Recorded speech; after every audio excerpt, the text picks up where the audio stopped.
Hello guys, welcome to our channel. फेरि हामी चाहिँ आज चाहिँ के बनाउँदैछौँ, मेरो बच्चाहरूको फेरि पनि आज छठको छुट्टी भएको कारणले गर्दा आज मेरो बच्चाहरू चाहिँ घरमै हुनुहुन्छ। बच्चाहरू अनि मेरो सबै यहीँ हुनुहुन्छ है। त्यस कारणले आज म बच्चाहरूलाई के बनाइदिन्छु चाहिँ म हजुरहरूलाई देखाउँछु। आज चाहिँ मेरो बच्चाहरूले फ्रेन्च फ्राई खाने भनेर अनि फ्रेन्च फ्राई बनाइदिन्छु। अनि यहाँनिर यिनीहरूको चाहिँ बजार हुन्छ गाइज। आज चाहिँ यहाँनिर हेर्नु होला, यस्तो रमाइलो गरेर बस्छन् नि दिनभरि।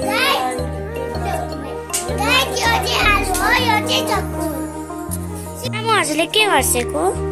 के गर्नु र छोरी, अब फ्रेन्च फ्राई खान्छु भनेपछि बनाइदिन मन लागिहाल्छ। त्यही भएर यहाँ आलुलाई म्यारिनेट गर्दैछु, यहाँ ताछेर अब यसलाई कति म्यारिनेट चाहिन्छ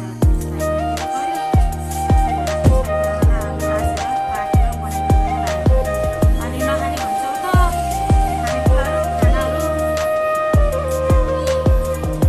फाइनली मैले चाहिँ यो आलुलाई ताछिसकेँ। अनि मेरो छोरीहरू आफै नै यहाँ धुँदै हुनुहुन्छ।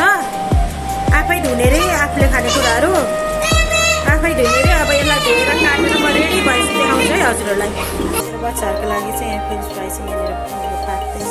मैले चाहिँ पहिला एक सरम फाइनली मेरो बेबीहरूको चाहिँ फ्रेन्च फ्राई यतिको हुँदैछ, पाक्दैछ। अब पाकिहाल्छ अनि खाने हस्। पाक्न लागेको छ, यतिको पाक्दैछ। म हजुरलाई पाकिसकेपछि बेबीहरूलाई दिएको म देखाउँछु। फाइनली मेरो नानीहरूलाई चाहिँ मैले फ्रेन्च फ्राई बनाएर पनि यहाँ राखिसकेको छु। अनि उहाँहरूले चाहिँ इन्जोय गरेर खाँदै हुनुहुन्छ। कस्तो छ बेबीहरू? यम्मी छ।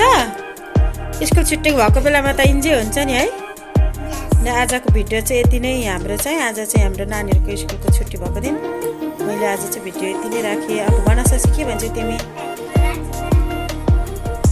फाइनली आज चाहिँ मेरो बेबीहरूको चाहिँ आजको यो पार्टी चाहिँ सकिएको छ। अनि आज स्कुल छुट्टीको दिन चाहिँ उहाँहरू चाहिँ मजाले यो फ्रेन्च फ्राई खाएर इन्जोय गर्दै हुनुहुन्छ। आदि खाइसक्नु भयो। अनि यो आज चाहिँ सजिलो छ।